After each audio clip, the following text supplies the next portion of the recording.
Are SMU and San Diego State coming to the Pac-12? Who might be better options? Let's talk about it on this edition of the Locked On Sun Devils podcast. Are Locked On Sun Devils, your daily podcast on the Arizona State Sun Devils, part of the Locked On Podcast Network, your team every day.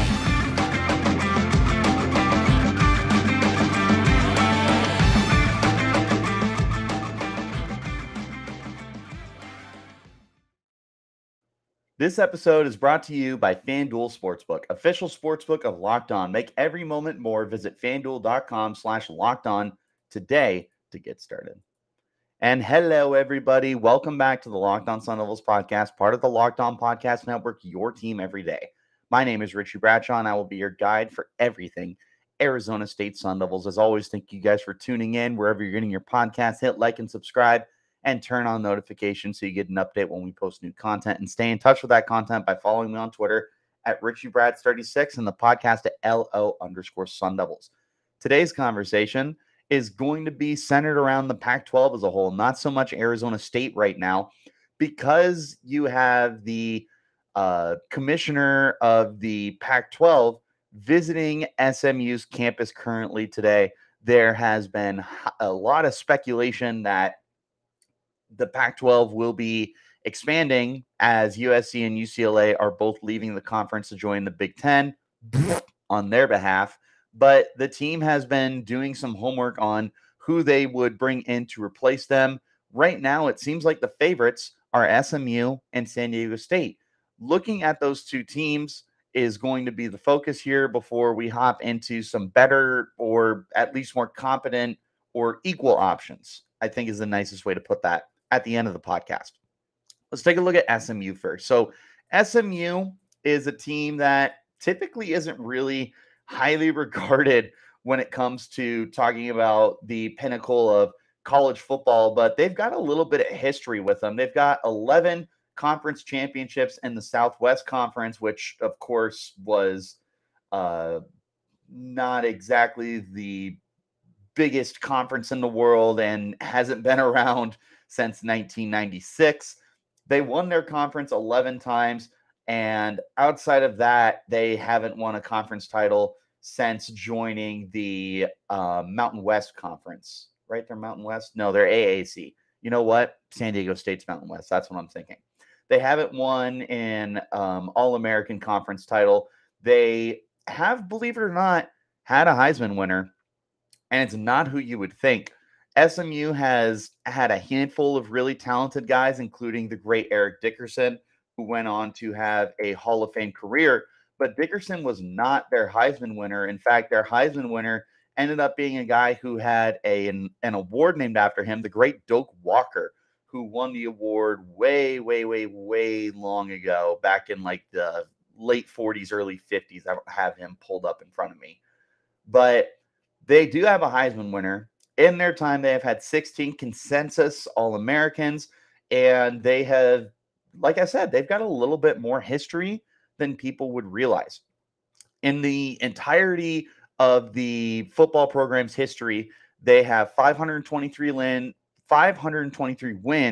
558 losses, and 54 ties. So they are under 500. They've had some really bad years in there, but again, they've had some really quality years in there. And most recently, they, in 2014 and 2015, had won a combined 3 games before kind of turning their program around. And since 2016, they've only had 2 losing records, which includes a 10-win season in 2019, and they've won at least 7 games in each of the last 3 years. Quality. They're not a great team. They have certainly turned around since the days of June Jones. Now they have had Sonny Dykes there, who helped get them back on the right track. And then Rent Lashie was the person who took them back to a bowl game this past season as a 7-6 team. They lost the New Mexico Bowl, but again, quality. When I look at SMU, I think the biggest thing to look at with this team is that they're a team on the rise. They're a quality team, not a great team. And overall, this is a program that would do some interesting things for the Pac-12. So you look at bringing in SMU.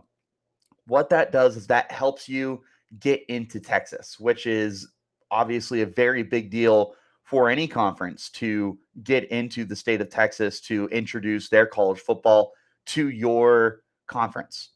The Pac-12, with it being considered a dying conference, would love nothing more than to be able to get a pulse on arguably the best high school football in the country to help recruiting for the rest of the conference. This would open things up for Arizona State. This would open things up for the California schools, for Oregon and Oregon State and Washington.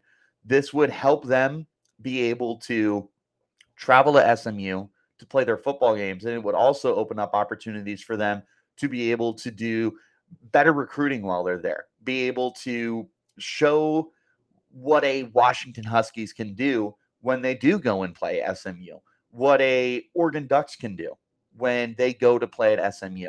It just gives them another opportunity to be able to broadcast themselves to, like I said, arguably the best state when it comes to high school football. That's a big deal, is being able to unlock that Texas bloodline to your program. SMU is not the biggest school in Texas, and I understand that. And there's other teams in Texas that I'm going to talk about that I would prefer to bring into the Pac-12. But SMU is not the worst option in the world. SMU definitely feels like the most realistic option for the Pac-12 right now. Is, again, it's not some move that's going to move the needle for you and make you think like, oh, wow, the Pac-12 is really making some big time moves and, this, that, and the other. But it is an option for the team. And right now, it feels like the Pac-12 can't really be beggars. They have to be, or beggars can't be choosers is what I'm getting at. They can't necessarily be a team that is looking for bringing in a Baylor or bringing in a TCU, although I'll talk about them later. They need to be just looking for the best available options right now. And if SMU is that option, then it's a good start more than anything else. We're really excited about our new sports betting partner for Locked On because they're the number one sports book in America. It's FanDuel. And if you're new to FanDuel, that's even better. They have so many great features that make betting on sports fun and easy.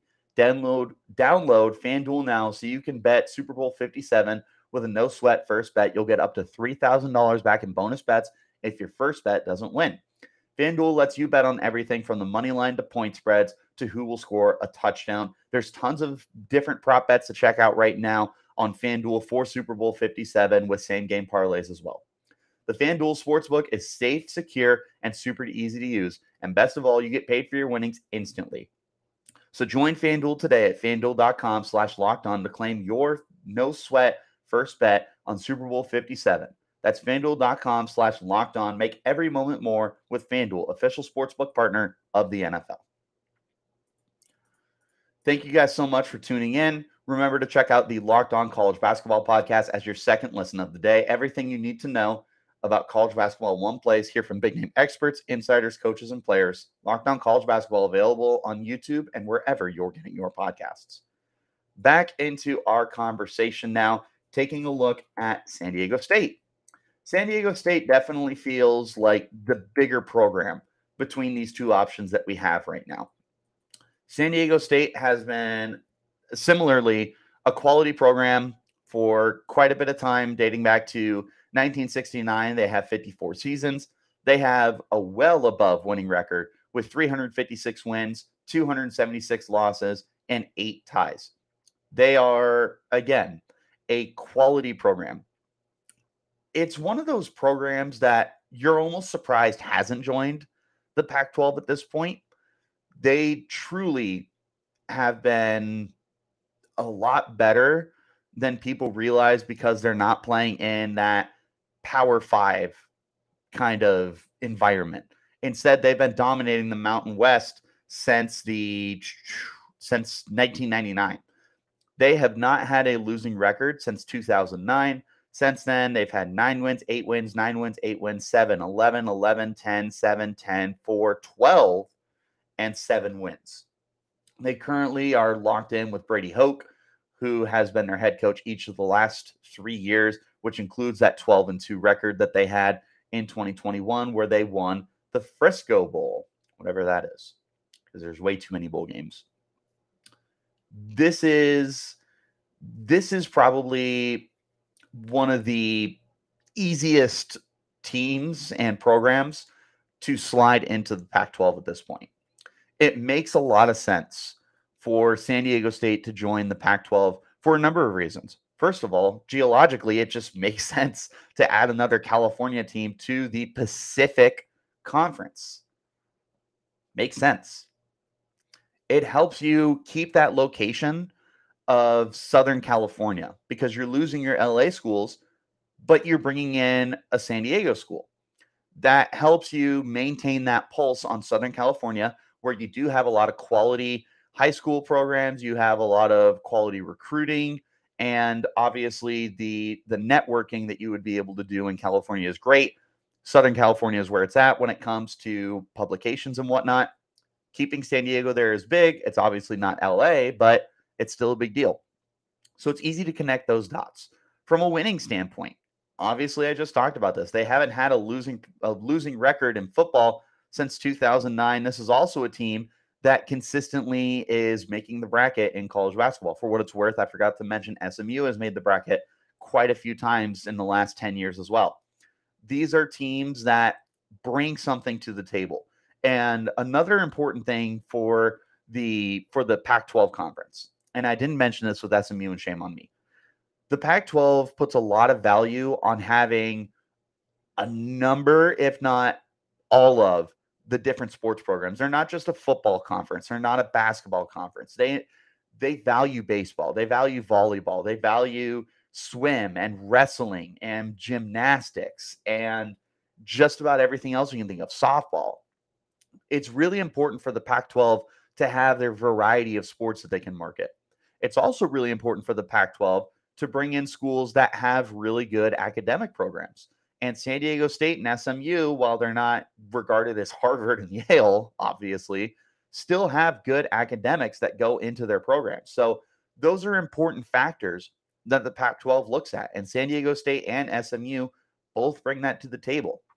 One of the reasons why they're both one of the biggest, like highly favorited, not conferences, programs to join Arizona State. The colleges themselves bring a lot to the table. And that's something that the Pac-12 has always regarded. It's not like the SEC, where the SEC puts such a heavy emphasis on their football programs. It's not like the Big Ten that puts such an heavy emphasis on their football and their basketball programs. These are teams that the Pac-12 values from a number of different standpoints.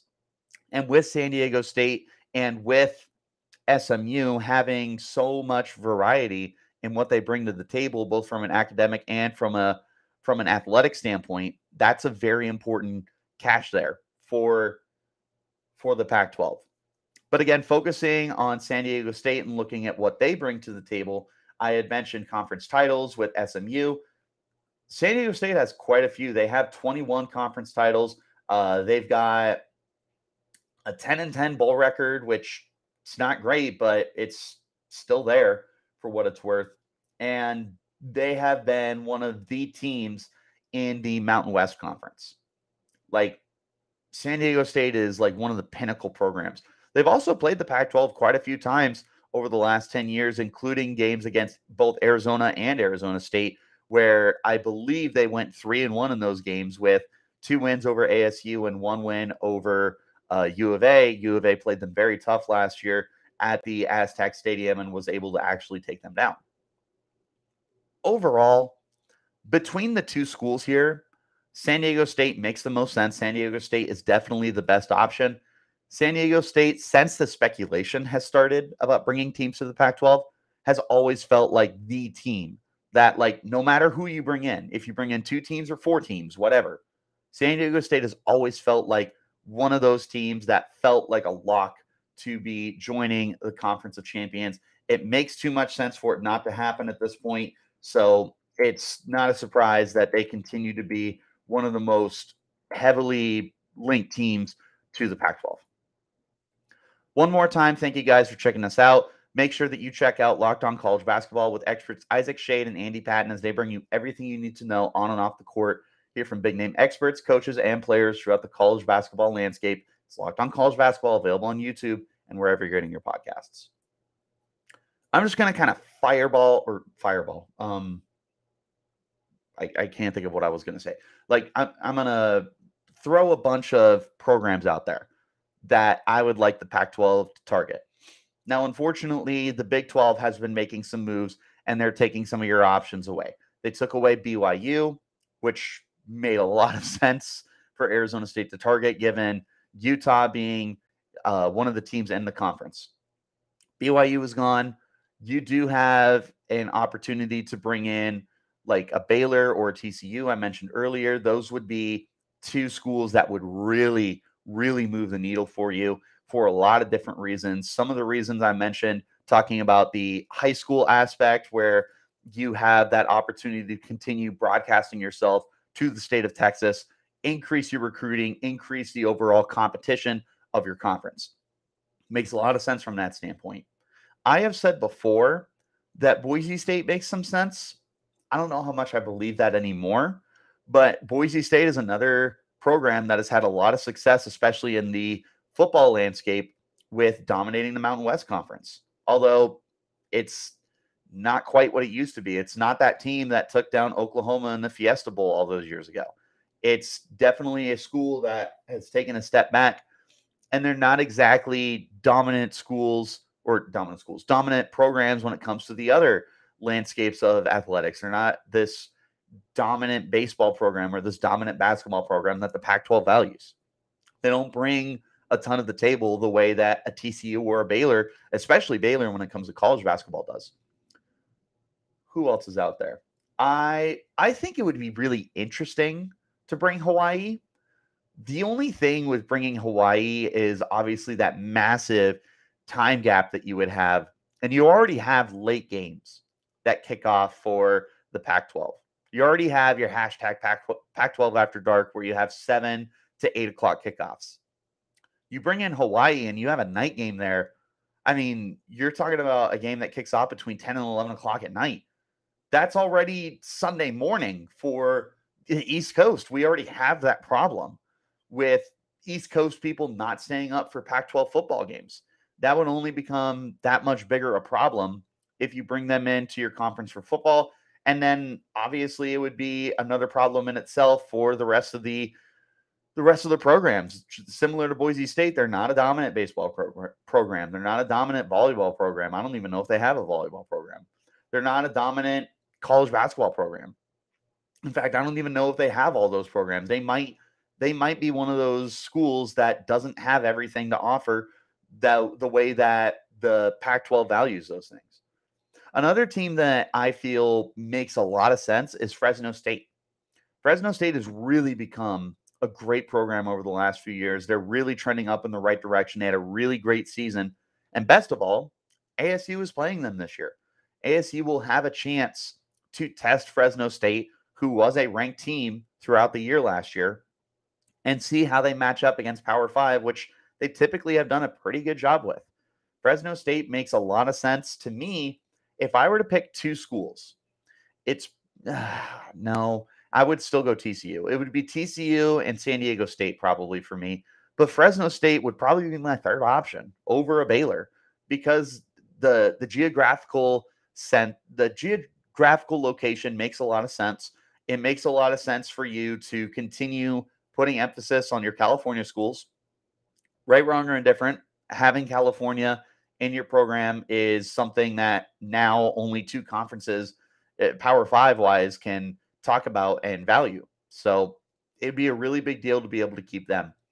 Eastern Washington is another interesting one. I know that their football program has been kind of up and down, but they've produced a lot of quality players to the NFL, like Cooper Kupp, who's arguably the best receiver in football. They've got a lot to offer when it comes to college football. I couldn't really tell you about the rest of their athletic programs. Other than that, I don't think Colorado State does enough for you. Utah State doesn't do enough for you. Nevada and UNLV are interesting. I don't think they do enough for you. Wyoming is interesting. What do you think I'm going to say? I don't think it does enough for you. You're just in a very difficult point because the Pac-12 has so much criteria that they take a look at before they bring you into their conference. They're a team. They're a conference that very rarely expands, and has so much, like I said, so much criteria that they look into that it's so difficult to evaluate who to bring in, especially from non-Power 5 teams. And to bring in Power 5 teams isn't exactly easy. It's a competition. Bringing in a Texas team would be really big for the program. Keeping a California school would also be really big for the program. That's why it makes the most sense right now for San Diego State and SMU to join. If those were the two teams you were to expand to, that could potentially open up new horizons for you to continue expanding into the state of Texas. That would be another point for bringing in Fresno State if they are able to continue providing value and expand to the Pac-14 or the Pac-16 or whatever the heck they want to do. But that's also provided they don't lose teams like Colorado, Utah, Arizona, and Arizona State, who have talked about going to the Big 12. There's a lot of changes that are coming to the Conference of Champions. But right now, it'll be really interesting to see the next steps that come in terms of SMU and San Diego State. That wraps up this edition of the Locked On Sun Devils podcast, talking about the potential additions to the conference and what it means for Arizona State. Thank you guys so much for tuning in. Wherever you're getting your podcast, hit like and subscribe and turn on those notifications. Stay in touch with me by following me on Twitter at RichieBrats36 and the podcast at LO_Sun Devils. Till next time, you keep it locked right here on Locked On Sun Devils.